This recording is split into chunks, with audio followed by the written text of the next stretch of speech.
Hi, Mike Gerhardt. I'm a fair director for the Berks Science Fair.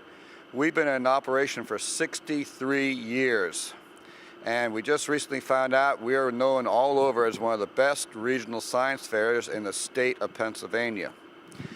Behind me is the grand champion of the fair. He's dealing with air purification of 3D printers because they give off plastic odors and they're being a problem in the house. This person will go to the Intel Science Fair in May in Pittsburgh to compete against 70 other countries and over 1,600 students from the other states in the United States for over 3 million prizes. I've been involved since 1999 as a fair director and since 1986 as sponsoring students. I've been at a lot of these international fairs, and each year we pick the 2 best projects to send to the International Science Fair. In addition, this year we have almost a record number, 440 students. Last night, which was our award ceremony at Albright College, we gave away over $10,000 in cash awards to students that deserved awards from major companies and industries in the area. Our support comes from the basic clerical support is from the Reading Chemist Club, professional engineers of Reading, and Berks County teachers. In addition, we get corporate support. Our major corporate sponsors, CarTech, and our big host, and thank you too, is Albright College for hosting this annual fair every year.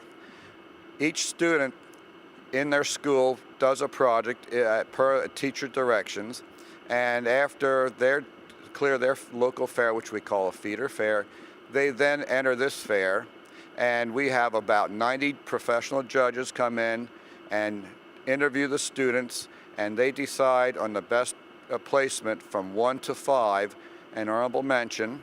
And then we have another set of judges called the special award judges, and what they do is they pick and choose the projects they deem worthy of their award. It does not have to be a number 1. For example, we have a person that sponsors a $100 award for the silliest project because she always likes to be something makes her laugh. In addition, we have projects that deal with the environment, and they will give like $1,000 for a good computer award. So it's open to all students, parochial schools, private schools, public schools, and just walk-ons whenever they'd like to enter a project. A lot of these projects start at the beginning of the school year, and by January, February, then they register, and our team of individuals work hard to organize the fair, get it all ready for a whole week of competition here at the Albright Bullman Gym. It is hoped that over the years, more students and more teachers get involved, but it seems that we're a very healthy fair. We have heard from individuals who have attended all of the 8 regional fairs in Philadelphia, in Harrisburg, Lancaster, Pittsburgh, and Erie that Reading Berks truly has one of the best run fairs, and it's all due to the staff of engineers and teachers that provide the time to organize this fair for the students of Berks County. So appreciate your time, and we'll look at some of these projects, and I'll go over some of the points what judges look for. Okay, what judges look for is the use of the scientific method, and that means having a state a problem. In this case, recirculation of air purification. This is our grand champion, and it's an engineering project, so it's a design project, and they test the project, and as you can see, there's a lot of verification, a lot of data collection and books, and this will be going to compete in an International Science Fair. It is a very topical one. It involves when you heat plastic, they give off gases, and there's a lot of what they call 3D printers in the hands of students now in the house. And the concern is maybe some of these off gases coming out of the plastic could harm the environment, and this boy developed an enclosure in which to put your 3D printer so that it will clear it of the gases so that it can be used safely in the home. This is our second place, our champion award. Also, this person will be going to the International Science Fair in Pittsburgh for a week, all expense paid by the Science Fair, to compete against other nations and other states. What this boy did was oysters, and he collected them from different sources in a set area and analyzed the contents. He did a fantastic study. He validated the study with charts and graphs and observations. And again, he'll be competing in the science fair. There's a lot of time put into this and locations, and he's displayed, shows very vividly the difference between the different tidal zones. It's a type of project that got a lot of awards that deals with environmental science. Again, here's a view of our science fair. It's 440 projects strong. It goes from grades 6, 7, and 8, junior division, in both natural and physical categories, and then it goes into the 9th to 12th grade senior categories, which include 8 different divisions: botany, chemistry, earth and space, math, computers, etc., down to zoology. And they're judged by learned people in each discipline, and from using the rubrics we give for judging, they determine who is the first, second, third, and fourth, and so on. As you can see, the gym is just filled with the projects, and each year it's a labor of love on the committee of the Berks Science Fair for 63 years to put this on for the students of Berks County. We have a lot of students in what these organizations do. The FOP of Reading Police, they give $1,000 to the best project dealing with forensics. And because of that, we have over 15 projects, and I'm sure they're all vying for that $1,000 money. This is one of the examples why, forensics, why splatter matters.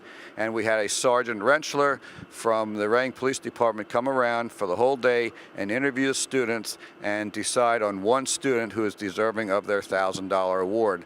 This is another way of an organization trying to encourage students into an area. And so many times an organization might contact us at the Berks Science Fair. It's easy to find us. Google Berks Science Fair.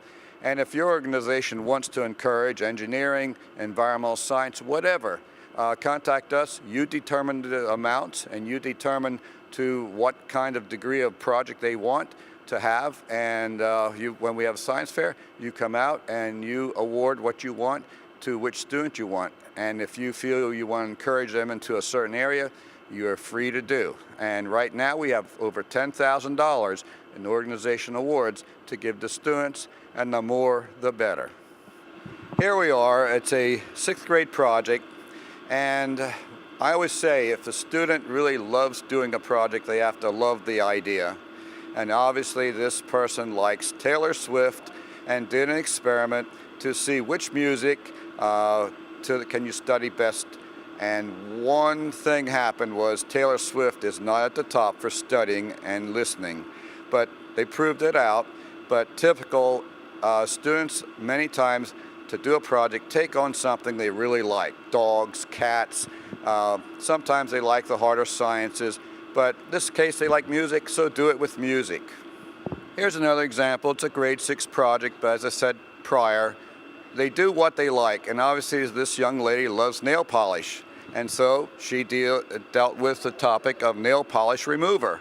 And she went through what they call the scientific method, which is simply answering a question and proving it right or wrong.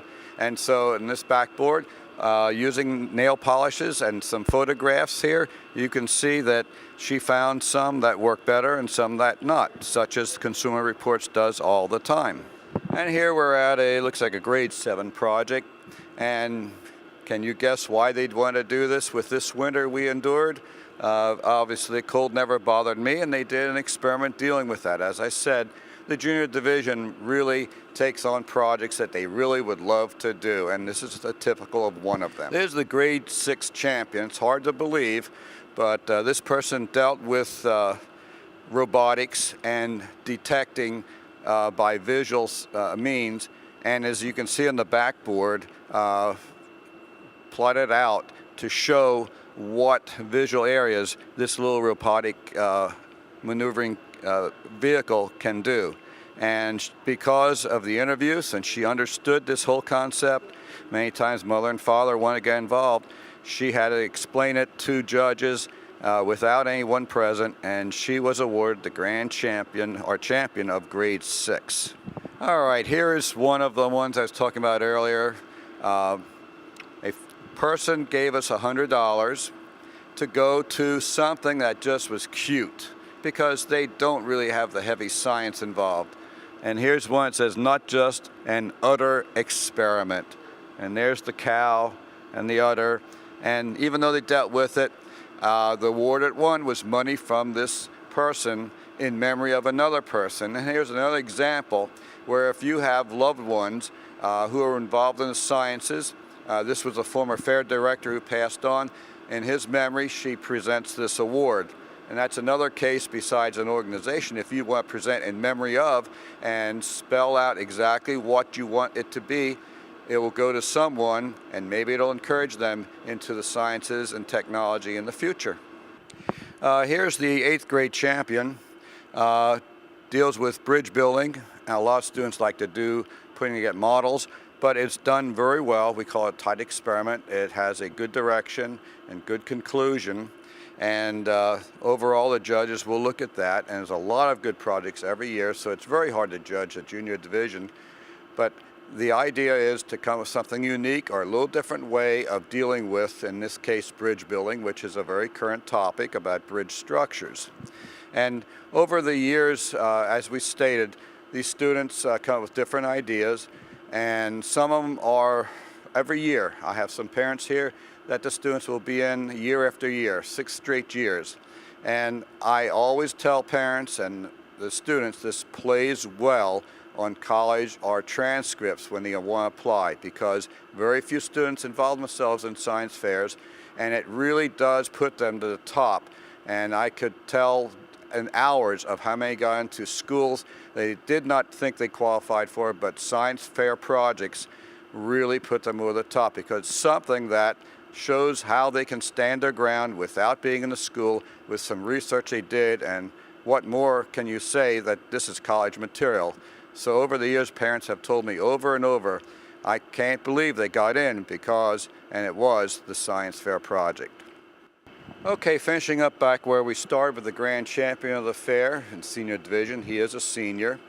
I can say this was one of the students I talked about prior that got into a special college, and the parents both said that this is what got him in, not just the grades. And it is true. It's quite an experience to be able to enter a science fair and be part of the science fair, but it's years down the line you find out that the students truly appreciate the ability to do this, so that when you get on for the interviews or college work, they know how to present, to be interviewed, and it just makes life a lot more easy.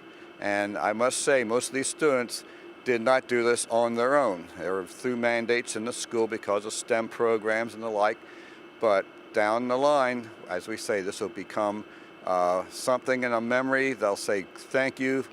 They now know what they're doing, and they can deal with things in the future. Thank you for watching Rainburg Science Fair.